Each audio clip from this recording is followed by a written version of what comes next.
Akin lang sinimulan gumamit ng lapis at papel. Sabi ko gusto ko'y kagaya ko si Aristotle, isang makatang pambihira. Pag sumulat bibitin bawat bitaw ng salita, asahan mo ng madiin. Tipong mapapasabay lahat at tagapakinig. Kapag hawak mikropono talagang nakakabilit. Di mo masasabing kanta niya ay pambalibagan. Pag bumuga ng katagal, literal na pambalagbagan.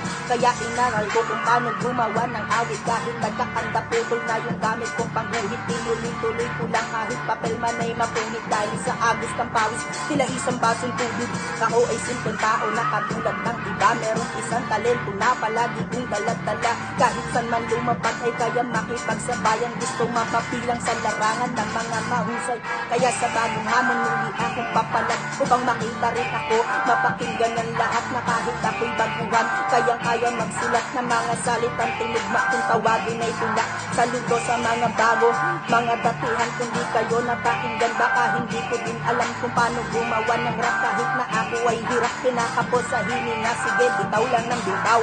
Baka nga ito na yun, akin ang ilalabas sa kahon. Mga naipo ko nakataga sa dami na lumipas na panahon. 44 mga barang pinaglaanan ng oras upang mapakita sa lahat. Merong papamala sa mga sakin ay tuba.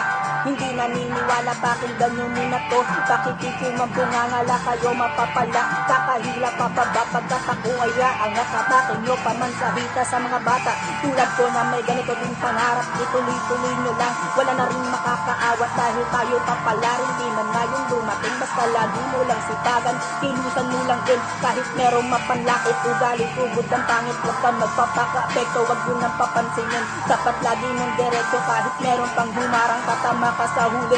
Una man puro mali, dapat di ka padaig. Kaya mo lagi na magpabilig. Pakita mo na kaya mo sumabay sa kanila at kaya mo sa kanila humigit. Dahil ganyan talento mo, nakatatak na yan sa'yo. At darating ang panahon, ikaw naman ang idolo, tandaan mo.